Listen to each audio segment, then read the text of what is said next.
El documento lleva fecha del 4 de febrero de 2016. Es un mensaje de correo electrónico interno de Boeing Company, enviado por un ingeniero del programa 737 MAX a un colega de la misma división.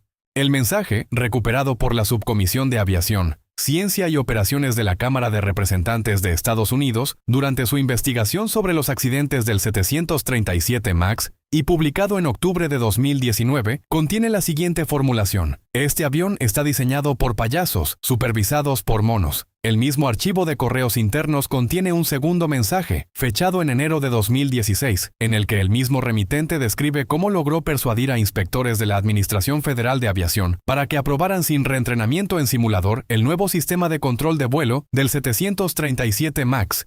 Me acaban de joder salvajemente y de alguna manera convencí a los reguladores de que no lo necesitan. Estos mensajes fueron escritos 16 meses antes de que el primer 737 MAX entrara en servicio comercial. Fueron escritos 22 meses antes de que el vuelo Lion Air 610 se precipitara al mar de Java matando a 189 personas. Fueron escritos 37 meses antes de que el vuelo Ethiopian Airlines 302 se estrellara en las afueras de Addis Abeba matando a 157 personas más. Este documento y los varios miles de páginas de comunicaciones internas de Boeing recuperadas en la investigación del Congreso son el punto de entrada al expediente. Lo que sigue es su reconstrucción. Boeing Company fue fundada en 1916 en Seattle, Washington, por William Boeing. Durante las 8 décadas siguientes, la empresa construyó una reputación basada en la primacía de la ingeniería sobre cualquier otra consideración. Los ingenieros de Boeing diseñaron el B-17 Flying Fortress, el bombardero pesado que las fuerzas aliadas utilizaron en Europa durante la Segunda Guerra Mundial. Diseñaron el B-52 Stratofortress, el bombardero estratégico que ha estado en servicio activo en la Fuerza Aérea de Estados Unidos durante más de 70 años. Diseñaron el 747, el avión de doble pasillo que transformó la aviación comercial internacional a partir de 1969 y que los ingenieros de la industria consideraban la máquina más compleja jamás construida en serie. La cultura corporativa de Boeing durante ese periodo era descrita consistentemente por sus propios empleados y por los analistas de la industria como una cultura de ingeniería. Las decisiones técnicas prevalecían sobre las consideraciones financieras, los plazos cedían ante los requisitos de seguridad y los ingenieros que identificaban problemas eran escuchados. Esa cultura comenzó a transformarse a partir de 1997. El 4 de agosto de 1997, Boeing completó la adquisición de McDonnell Douglas, su principal competidor en el mercado de aviación comercial. La fusión fue valorada en $13.300 millones y creó el mayor fabricante de aviones del mundo. Pero la fusión no fue únicamente una transacción financiera. Fue la introducción en Boeing de una filosofía de gestión diferente. Los ejecutivos procedentes de McDonnell Douglas, que tomaron posiciones directivas en la empresa fusionada, traían una orientación hacia la maximización del retorno al accionista, que se expresaba en prácticas concretas.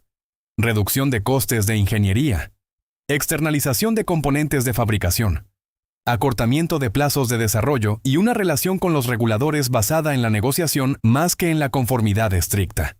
Harry Stonecipher, procedente de McDonnell Douglas y nombrado presidente ejecutivo de Boeing en 2003, formuló la diferencia en términos directos en una entrevista publicada en Business Week en ese año. Cuando vine aquí, Boeing era una empresa de ingeniería con una división de negocios. Ahora es una empresa de negocios que también fabrica aviones. Esa frase, citada extensamente en los análisis posteriores sobre la crisis del 737 MAX, captura la transformación institucional que los documentos internos de la empresa registran a lo largo de la primera década del siglo XXI. El programa del 737 MAX fue iniciado formalmente en agosto de 2011, en respuesta al anuncio de Airbus de la 320 Neo. Los documentos internos de Boeing producidos durante los procedimientos judiciales posteriores muestran que desde las primeras semanas del programa existía tensión entre dos conjuntos de requisitos incompatibles. Por un lado, los ingenieros identificaban que la instalación de los motores CFM-LEAP-1B, significativamente más grandes que los motores de las versiones anteriores del 737, en una posición más adelantada y elevada bajo el ala, alteraba las características aerodinámicas del avión, de forma que requería compensación mediante sistemas de control de vuelo adicionales. Por otro lado, la dirección comercial de Boeing había comprometido con las aerolíneas clientes que la transición del 737NG al 737 MAX requeriría mínimo reentrenamiento para los pilotos, eliminando la necesidad de costosos programas de formación en simulador. Ese compromiso tenía un valor económico directo. Cada aerolínea que no necesitara reentrenar a sus pilotos ahorraba millones de dólares, lo que hacía el 737 MAX más competitivo frente a la 320 Neo. La tensión entre las exigencias de la ingeniería y los compromisos comerciales está documentada en las comunicaciones internas de la empresa desde los primeros meses del programa. El sistema MCAS, Maneuvering Characteristics Augmentation System, fue la solución técnica diseñada para resolver esa tensión. El sistema fue concebido para corregir automáticamente la tendencia del 737 MAX a elevar el morro del avión en determinadas condiciones de vuelo de alta velocidad y ángulo de ataque pronunciado, efecto secundario de la reposición de los motores. Al corregir esa tendencia de forma automática y transparente para el piloto, el MCAS haría que el 737 MAX se comportara de forma subjetivamente similar al 737 NG, respaldando el argumento de que no era necesario reentrenamiento extenso. Los documentos internos de Boeing sobre el proceso de desarrollo del MCAS muestran que el sistema fue inicialmente diseñado para activarse en condiciones de vuelo relativamente extremas, con autoridad de actuación limitada, y que sus parámetros fueron progresivamente ampliados durante el desarrollo del programa hasta que el sistema podía activarse en condiciones más habituales y con autoridad suficiente para generar un cabeceo hacia abajo que los pilotos encontraban difícil de contrarrestar manualmente. Un análisis de seguridad interno de Boeing, producido en 2016 y recuperado en los procedimientos judiciales, evaluó el MCAS como un sistema de criticidad hazardous en la escala de clasificación de riesgos de la aviación, una categoría que requiere estándares de redundancia y certificación más exigentes que los aplicados al sistema en la versión final certificada. El proceso de certificación del 737 MAX por parte de la FAA fue objeto de análisis específico en el informe de la Subcomisión de Aviación de la Cámara de Representantes, publicado en septiembre de 2020 tras 18 meses de investigación. El informe documenta que la FAA había delegado en Boeing una parte significativa de las funciones de inspección y certificación a través del programa Organización de Representantes Designados de Fabricante, conocido como ODA por sus siglas en inglés. Bajo ese programa, empleados de Boeing actuaban como representantes autorizados de la FAA para certificar determinados componentes y sistemas del avión. Los documentos examinados por la subcomisión muestran que en varios puntos del proceso de certificación del MCAS, representantes de Boeing presionaron activamente para limitar la información sobre el sistema que se incluía en la documentación regulatoria y para reducir los requisitos de entrenamiento de los pilotos. En un correo interno de noviembre de 2016, un representante de Boeing involucrado en las negociaciones con la FAA sobre los requisitos de entrenamiento describía la posibilidad de que los reguladores exigieran entrenamiento en simulador con las siguientes palabras: están empujando de nuevo hacia el SIM. Si incluyen eso en los requisitos, Boeing va a tener una crisis cardíaca, y yo voy a ser el mensajero que recibe la bala. Los requisitos de entrenamiento en simulador para el MCAS no fueron incluidos en la certificación. La información sobre el MCAS que fue incluida en el manual de vuelo del 737 MAX, la documentación técnica que los pilotos utilizan para familiarizarse con los sistemas del avión, fue limitada. En la versión inicial del manual de vuelo aprobada para certificación, el MCAS no aparecía descrito como sistema independiente. Las referencias al sistema eran indirectas y estaban integradas en secciones generales sobre el control de la estabilidad del avión. Los pilotos que completaron el programa de transición del 737 NGE al 737 MAX, un curso de diferencias que en muchos casos consistía en un módulo de 2 horas en iPad sin entrenamiento en simulador, no recibieron información específica sobre la existencia del MCAS, su lógica de activación ni los procedimientos para desactivarlo en caso de funcionamiento incorrecto. El vuelo Lion Air 610 despegó del Aeropuerto Internacional Soekarno-Hatta de Yakarta a las 6 horas y 20 minutos del 29 de octubre de 2018. El avión era un Boeing 737 MAX 8, con menos de 3 meses de servicio desde su entrega a la aerolínea.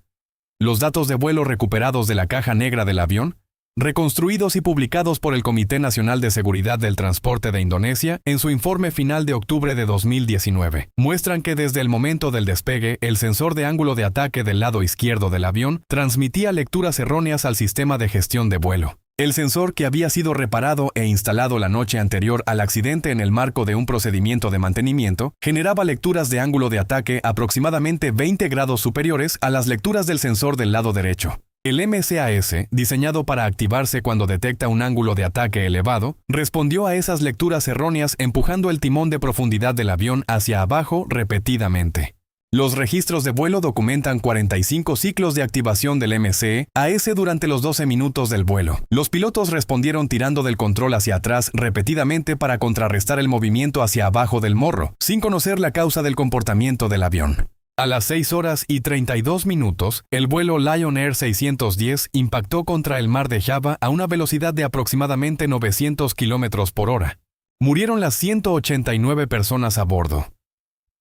La respuesta institucional de Boeing al accidente de Lion Air está documentada en las comunicaciones internas de la empresa de los días y semanas posteriores al accidente. Boeing emitió un comunicado público describiendo el accidente como un evento en investigación y reafirmando la seguridad del 737 MAX.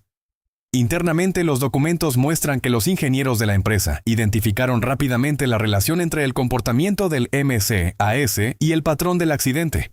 En noviembre de 2018, Boeing distribuyó a las aerolíneas operadoras del 737 MAX un boletín técnico describiendo el MCAS y los procedimientos de desactivación en caso de activación incorrecta. Era la primera vez que muchos pilotos del 737 MAX recibían información detallada sobre la existencia del sistema. Boeing no recomendó la suspensión del avión. La FAA no ordenó la suspensión del avión. El 737 MAX continuó en servicio comercial. El 10 de marzo de 2019, 4 meses y 10 días después del accidente de Lion Air, el vuelo Ethiopian Airlines 302 despegó del Aeropuerto Internacional Bole de Addis Abeba. El patrón de los datos de vuelo registrados antes del impacto era funcionalmente idéntico al de Lion Air 610. El mismo sensor de ángulo de ataque fallido. El mismo MCAS activándose repetidamente. El mismo resultado, 157 personas murieron. Los reguladores de más de 50 países ordenaron la suspensión del 737 MAX en las 48 horas posteriores al segundo accidente. La FAA de Estados Unidos ordenó la suspensión el 13 de marzo de 2019, 3 días después del accidente, después de que el presidente Trump anunciara la medida por decreto. El 737 MAX permaneció suspendido en todo el mundo durante 20 meses, el periodo más largo de suspensión de un modelo de avión comercial en la historia de la aviación. El Departamento de Justicia de Estados Unidos presentó cargos penales contra Boeing en enero de 2021 por el delito de conspiración para defraudar a los reguladores de aviación durante el proceso de certificación del 737 MAX. El acuerdo de procesamiento diferido alcanzado ese mismo mes establecía que Boeing admitía que 2 de sus empleados habían engañado deliberadamente a inspectores de la FAA sobre las características y los riesgos del MCAS durante el proceso de certificación. La multa total acordada fue de $2.500 millones, distribuidos entre una multa penal de $244 millones, compensaciones a las aerolíneas clientes por valor de $1.770 millones y un fondo de compensación para las familias de las víctimas de $500 millones. El acuerdo incluía una cláusula de diferimiento que archivaba los cargos penales si Boeing cumplía con los términos del acuerdo durante 3 años. Ningún directivo de Boeing fue acusado penalmente. En mayo de 2024, el Departamento de Justicia determinó que Boeing había violado los términos del acuerdo de 2021 al no implementar adecuadamente los programas de cumplimiento requeridos, reabriendo la posibilidad de procesamiento penal. En julio de 2024, Boeing acordó declararse culpable de un cargo de conspiración para defraudar a los reguladores federales, el primer reconocimiento de culpabilidad penal de la empresa. La sentencia formal estaba pendiente en el momento de redactar este relato. El expediente Boeing tiene una dimensión adicional que los procedimientos relativos al 737 MAX no agotan. En enero de 2024, una puerta de salida de emergencia del fuselaje se desprendió en pleno vuelo de un Boeing 737 MAX 9, operado por Alaska Airlines a unos 5.000 metros de altitud sobre Portland, Oregon. La investigación de la Junta Nacional de Seguridad en el Transporte determinó que los 4 pernos de retención que debían sujetar la puerta no habían sido instalados en la planta de fabricación de Boeing en Renton, Washington. En julio de 2024, el ingeniero de control de calidad de Boeing Samuel Salepur declaró ante el Subcomité de Investigaciones Permanentes del Senado de Estados Unidos que había documentado durante años deficiencias en los procesos de fabricación del Boeing 787 Dreamliner y del 777X en las plantas de Boeing en Carolina del Sur y Washington, y que cuando había comunicado esas deficiencias a sus superiores, había sido objeto de represalias que incluían su traslado forzoso a otra planta. Los documentos presentados por Salepur en su declaración incluían registros internos de control de calidad y comunicaciones con superiores que respaldaban sus alegaciones. La declaración de Salepur ante el Senado se produjo 4 meses después de la muerte de John Barnett, otro ingeniero de control de calidad de Boeing, que había dado entrevistas a medios internacionales describiendo problemas similares en la fabricación del 787, y que fue encontrado muerto en el aparcamiento de un hotel en Charleston, Carolina del Sur, el 9 de marzo de 2024, mientras se encontraba en esa ciudad para prestar declaración en un proceso legal contra Boeing.